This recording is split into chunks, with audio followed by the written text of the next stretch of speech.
Hi friends, மல்லி சீரியலில் இதுக்கப்புறம் என்ன நடக்க போகுது அப்படின்றத இந்த வீடியோவில் பார்க்கலாம். இந்த சுடருக்கு அடிக்கடி கனவு வந்துடுதுங்க. அதுவும் விஜய் கூட ரொமான்ஸ் பண்ணுற மாதிரி கனவு வந்துடுது. அந்த கனவில் நடக்கிற மாதிரியே நிஜத்துலேயும் நடக்கணும் அப்படின்னு சொல்லிட்டு ரொம்பவே எதிர்பார்ப்போட ஆர்வத்தோட பயங்கர ரொமான்டிக்கான ஒரு லுக்கோட நம்ம விஜயை பார்க்க விஜய் அப்படியே பல்பு கொடுத்துட்றாரு. பயங்கரமான டியூப் லைட் பல்போட மோசமான பல்பாக இந்த சுடர் வாங்கிடுறாங்க. ஆமாங்க, நாம் கூட என்ன விஜய் மாறிட்டாரோ அப்படின்னு நினச்சோம். ஆனால் திரும்பவும் இந்த சுடருக்கு கனவு தாங்க. சோஃபாவில் உக்காந்துக்கிட்டே விஜய் அப்படியே ப்ரப்போஸ் பண்ணுற மாதிரியும் அப்படியே அவங்களுடைய அழகை வர்ணிக்கிற மாதிரியும் அந்தளவுக்கு இமேஜின் பண்ணி கனவில் அதுக்கப்புறம் விஜய் முட்டி போட்டுக்கிட்டு ப்ரப்போஸ் பண்ணுற மாதிரியெல்லாம் இந்த சுடர் கனவு கண்டுட்ருக்காங்க. சும்மா டம்மியாக பணத்துக்காக சொத்துக்காக ஒருத்தனை புருஷன்னு சொல்லி நடிச்சிட்ருக்கிற இவளுக்கே இவ்வளோ இருந்தால் நம்ம மல்லிக்கு எந்த அளவுக்கு இருக்கும்னு நினச்சி பாருங்கள். ஸோ இப்போ பார்த்திங்கன்னா விஜய் அவங்க அண்ணங்கிட்ட சொல்லலை, அதை ராஜி ஒட்டு கேட்டுட்டு தான் நம்மக்கிட்ட சொன்னா அப்படின்றத கிளாரிஃபை பண்ணிட்டாரு. மல்லி மேலே எந்த தப்புமே இல்லை. இதை தெரிஞ்சுக்கிட்ட விஜய் நேராக வீட்டுக்கு வராரு. வீட்டுக்கு வந்ததும் மல்லின்னு கத்திக்கிட்டே வராரு.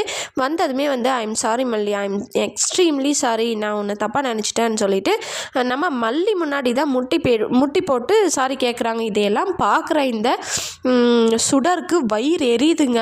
வயிறு எரியுறது மட்டும் இல்லாமல் இங்கே ஒருத்தி அழகாக மேக்கப் பண்ணி ஒரு ஜட்டா மாதிரி உக்காந்துட்ருக்குறாளேன்னு சொல்லிட்டு கொஞ்சமான பார்க்குறார பார் இவர் அப்படின்னு சொல்லிட்டு பயங்கரமாக விஜய் மேலே கானில் இருக்காங்க இந்த சுடர். ஸோ இதெல்லாம் ஒரு பக்கம் இருக்க, இன்னொரு பக்கம் சரி இந்த லேட் நைட்டு பீச்சுக்காவது போகலாம் அப்படின்னு சொல்லிட்டு நைஸாக விஜய் கிட்ட சொல்ல விஜயும் ஷர்ட் போட்டுக்கிட்டு வந்துடுறாரு. நம்ம மல்லி விடுவாங்களா? கட்டின பொண்டாட்டி வீட்டில் இருக்கும் போது எவ்வளோ ஒரு ஃப்ராடு கூட புருஷனை அமுச்சு வைக்குவாங்களா? சான்ஸே இல்லை.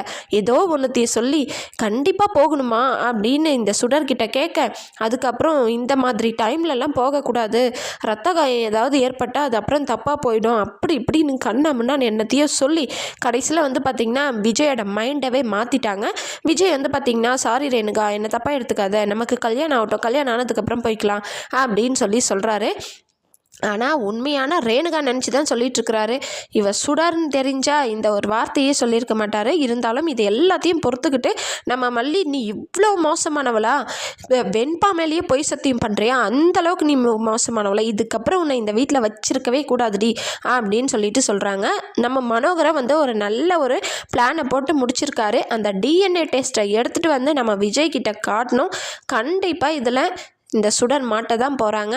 விஜய் அதை பார்த்துட்டு கழுத்தை பிடிச்சி வீட்டை விட்டு வெளியே தள்ள போகிறாரு. So chapter close. வெயிட் பண்ணி பார்க்கலாம். நீங்கள் என்ன நினைக்கிறீங்க? மனோகரோட இந்த டிஎன்ஏ பிளான் ஒர்க் அவுட் ஆகுமான்னு சொல்லிட்டு கமெண்ட் பண்ணுங்கள். இந்த வீடியோ உங்களுக்கு பிடிச்சிருந்தா லைக் பண்ணுங்கள், ஷேர் பண்ணுங்கள், மறக்காமல் என்னுடைய சேனலை சப்ஸ்கிரைப் பண்ணிக்கோங்க. ஓகே ஃப்ரெண்ட்ஸ், பாய்.